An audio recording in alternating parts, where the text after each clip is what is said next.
Hey everyone, welcome back, and as you have probably noticed already, I have erased my pattern reading videos for Dark Souls 3 off of my playlist.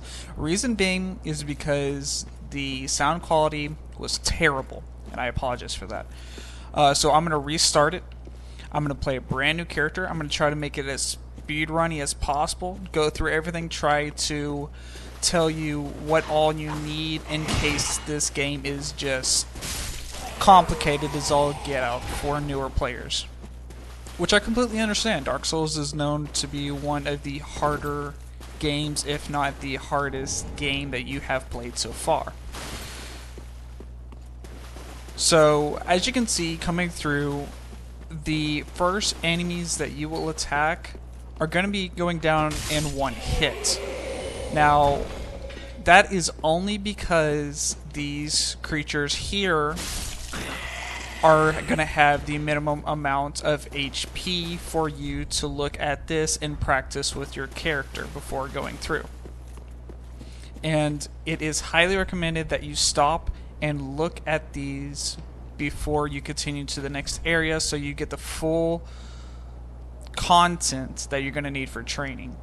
Now, things like this, parry and riposte, if you cannot get it within the first couple of tries, do not try to continuously do it until you die. You will waste your time. If you can get it, make sure that you survive long enough to try it again.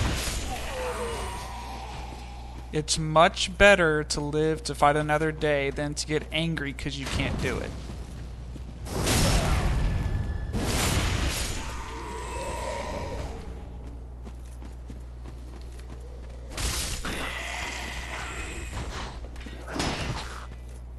So as you can see with these little guys, they really don't have a lot of attack. It's either going to be that wide right swing, or they're going to charge up real wide and start doing a bunch of random swings. If you use a shield, just holding your shield up, you have no problem with them. If you don't, then they always attack straight, and if you stray from left to right, preferably your right, you'll have a harder time dodging them if you roll to your left. If you roll to your right, it's going to be a lot easier on you. So a lot of people at the very beginning will completely avoid this creature. This is the Crystal Ice Drake. So I used to, for the first couple of playthroughs that I did, avoid him until I realized just how easy he can be to work around.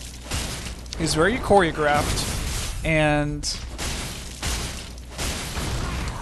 unless you purposely bring yourself out of stamina, you can get around him fairly easy. Once you get enough health off of him, after you kind of work around his attacks and go off of what he's actually doing, it becomes a lot easier for you to understand what he does at what point in time. As you can see, if you're too far away from him, he will try to pounce on top of you or roll.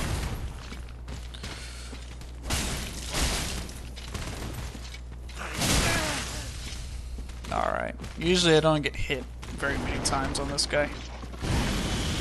Then again, I'm not used to talking while I'm fighting, so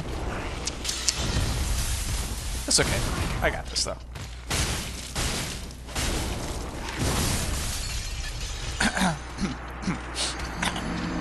Yeah, I got this. Shh.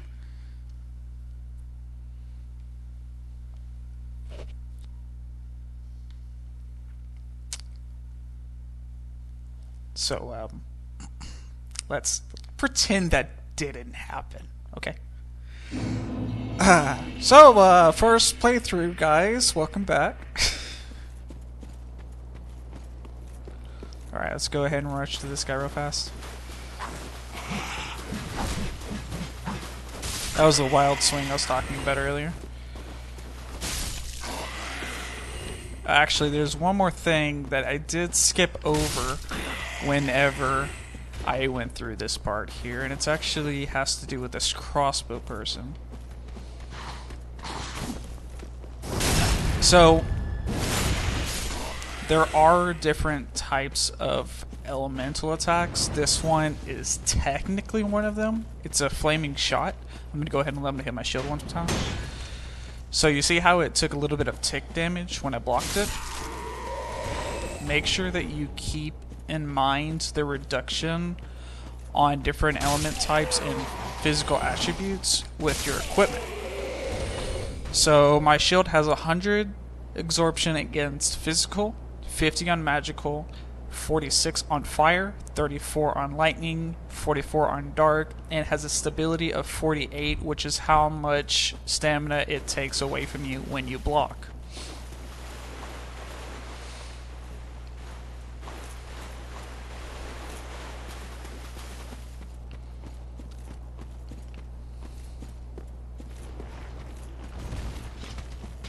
He's gonna jump, roll, swing a couple times.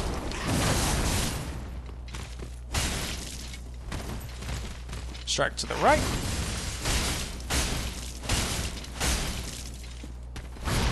Fight.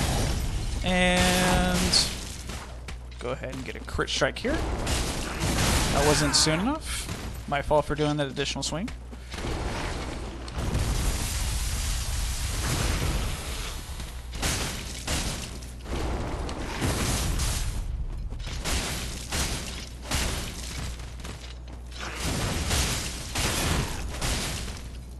I don't have enough time to get around him. I'm going to keep attacking. A lot of his attacks require a big wind-up, so if you just wait until he goes up for the wind-up and make sure you don't run yourself out of stamina before it happens, even if you have just the slightest bit of the green bar, you can still roll at least once.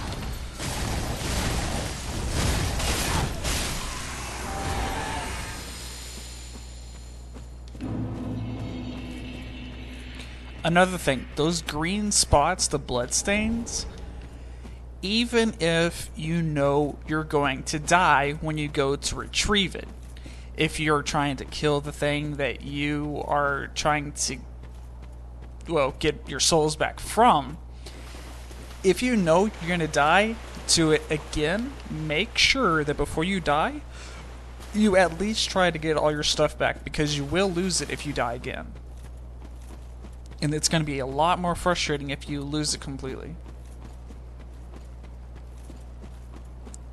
Imagine if you try to farm for, say, an hour, 2 hours, whatever. You're excited, you haven't died a single time, and somebody just wrecks you. And you're just like, it's okay, I can do it again. First time I died. Not a big deal.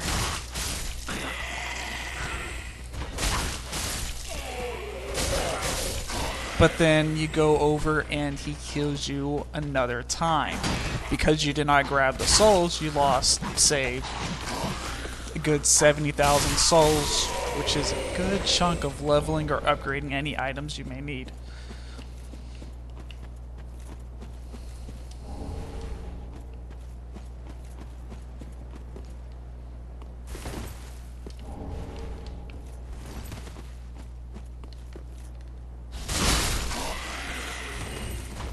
Alright, block, straight to the right. Alright, now for Champion Gundyr. This is the only boss that's going to do this for you. So, you can walk around and do anything you want, which is absolutely nothing in this area, until you pull the sword from his chest. You cannot try to go through that door because it will not allow you. You have to attack. Or, sorry, you have to pull the sword out. Once he reaches half health, he's gonna become a human monstrosity, which he grabs you, tries to launch you, throws himself up in the air, tries to slam on top of you. Tons of nasty stuff. I'm gonna go ahead and show you here. So when you first plot the sword, it does take him a little bit of time to get up and grab his spear. You can use that to deal some decent damage. If you run out of stamina, be sure to stay away from him a little bit. He's going to be a little bit easier for you to try to practice your parrying.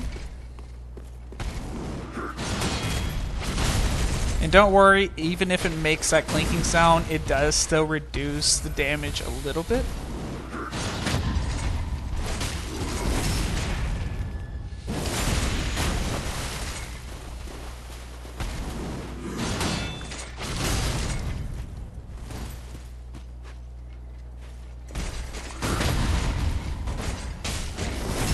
Okay, so he's about at half health now.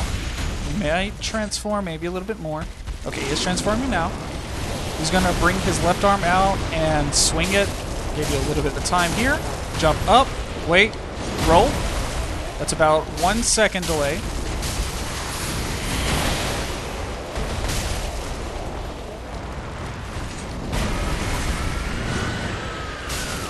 As you can clearly see, rolling to his left or your right is the easiest way to defeat him.